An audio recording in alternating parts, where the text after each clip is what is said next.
Hello everyone, welcome back. My name is Solid State SR71 and I'm bringing you guys a quick little review impressions video of Max Payne 3.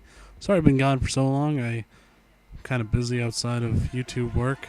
If you guys didn't know, I do work two jobs other than the YouTube work, so I squeeze in YouTube work when I can, but the rest of life tends to swamp over it. So it's been a little while. I meant to do a Prototype 2 video, which I actually don't have that game anymore, because I figured, I don't know, I'm going to pick it up super cheap at some point, but for now I finished it. That's a plus. Next up was the Mortal Kombat for the Vita. That I'm still meaning to do gameplay for, and I may still. If you guys leave me a comment in the section below and let me know if you guys actually want to see some more of that, and if so, then I'll do it. But let's move on to the review, shall we? So Max Payne 3 is the newest entry in the Max Payne series that was originally made by Remedy Studios, but was then sold off to Take-Two a few years ago, and Rockstar is now at the helm of the series. And Rockstar, for the most part, succeeds in every front. We're going to talk about the presentation real quick. So you have about a 10 to 12 hour story here that is replayable. Definitely going to want to replay it on harder difficulties, or if you played it through with the auto aim on, you might want to turn that off. Maybe sort of dial the challenge a little bit more in your outside of your favor. And there's also a whole bunch of collectibles that you can find, so there's some cool stuff that you can snag, some gold guns that you can look gangsta all over the level. So that's a thing. So when you unlock the gold guns, you can actually use that gold camo in the multiplayer, so that's kind of a cool, neat touch and a good way to attach multiplayer and single player together. On top of that, you have all sorts of challenges that you can go for. They're called grinds in this game, because you're pretty much just doing that. You're grinding through these challenges, and they give you specific unlocks for the multiplayer, and there's some in the multiplayer that give you specific unlocks in the multiplayer. Anyway, so grinds, challenges. There's that you have to look forward to when you finish the single-player game. There's also an arcade mode, which basically puts you against your friends, little leaderboard action. You guys, you basically want to get the highest score you possibly can, and that's a thing. And then we move on to the multiplayer, which is a full-fledged multiplayer. Has anything from team deathmatch to like a capture the flag kind of errant, and then ground control or domination or territories or whatever you want to call it. I don't remember what it was actually called, but it's one of those type of game types.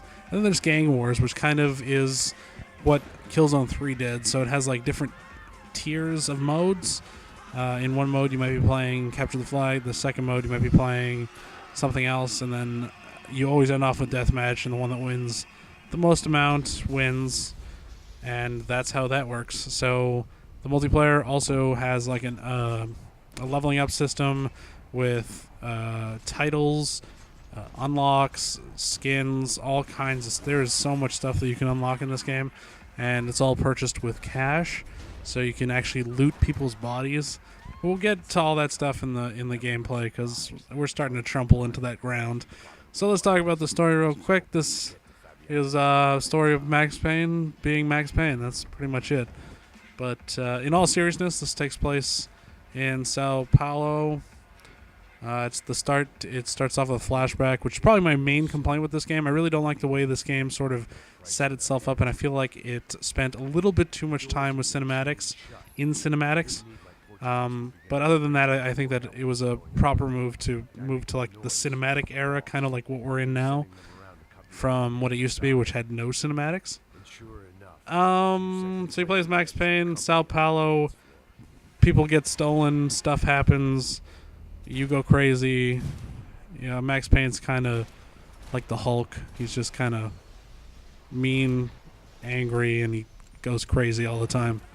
So that's Max Payne's story. Now the graphics. This game has the same graphics engine, maybe a little bit tweaked from Red Dead Redemption and Grand Theft Auto, but it pretty much looks the same. I mean, it looks good, but it doesn't break any new grounds really. Where this game really sits by itself, I guess, is in its animation system. It very much reminds me of what Rage brought to the front, which was this like dynamic animation system where if you get shot in the leg or in the arm, the enemy character reacts accordingly, and it kind of leads to some really cool firefights, especially since after you finish killing the last guy, it like slow mos, and you can keep shooting him, and it's pretty awesome. It's cool. So yeah, I mean, but there's not too much new in the graphics front. They use a full palette of colors, which is really nice. You don't just get stuck with like grays or oranges. It kind of goes through the whole spectrum of colors, and it really helps make the game look more realistic, I guess. Now, moving on to the sound, there's some great sound effects, some great background music in this game. It's not full of it all the time, but there's definitely a point at the end where I was like, oh yeah, this is exactly what I would want to be listening to at this point in time. And it really got me in the mood for the game. And there's also an eerie part where it played some really messed up music, and I'm really down for messed up music in messed up areas, and that is exactly what they did. And I love it. I think they did a great job with the music. They did a great job with the sound effects. The narration gets a little bit annoying, I guess you would say. I don't know, you get kind of tired of Max's voice after a while because he narrates the entire game. But other than that, I think the voice actors did a great job. Now, moving on to the gameplay. This is a third-person shooter. And if you guys didn't know, this is kind of like an old-school third-person shooter. So this game kind of it plays like any other third-person shooter. It's left trigger to pull in a reticle, and then right trigger to shoot. But if you hit the bumper, I think it's both bumpers, you actually go into a dive maneuver that slows down time. So that's the mechanic that Max Payne's always been known for, was the bullet time stuff. So you can either activate it on the fly when you're just sitting in cover or, walking around, or you could do it automatically when you jump. So basically what that is just slows down time. It doesn't make you more resistant to bullets. It doesn't make you any better, really. It just kind of slows down time so you have more time to aim at their heads. But at the same time, you have to realize that those bullets that they shot are still going to hit you. And that's one thing about this game. It is difficult. This is not an easy game. Just like old school games, this game does not have regenerating health. So when you go down to when you bleed up, because the health bar goes up, if you get blood about 3/4, like if you get shot, you're dead. That's it. Like you could hide in cover for an hour, you're still gonna die when you get shot. So it goes with the old painkillers method. There's enough painkillers scattered around, and this game actually does something really, really interesting to curb the difficulty, which is when you die multiple times. So say you die the first time, you'll spawn back in, all like normal. The second time you die, you will spawn back with no damage done and maybe a painkiller. And then the third time you die, you'll spawn back with 2 painkillers, and so on and so forth. So they kind of make it a little bit easier on you, but they make sure that you know that they will not. The game does not mind killing you, and it will kill you. So there's a lot of that going on, and I think that's really interesting, and I think it's a good way to keep old fans and people that want to challenge happy, but at the same time make it possible to beat the game. Lastly, let's talk about the multiplayer gameplay. I think I nailed all the single-player gameplay. You can run, jump, duck. This is a stop-and-pop type shooter, in case I didn't mention it. Kind of like Gears of War. You're going to want to stay behind cover a lot, because if you don't, you're going to get smoked. So, moving on to the multiplayer. Basically, same concept, but there's a couple of extra things.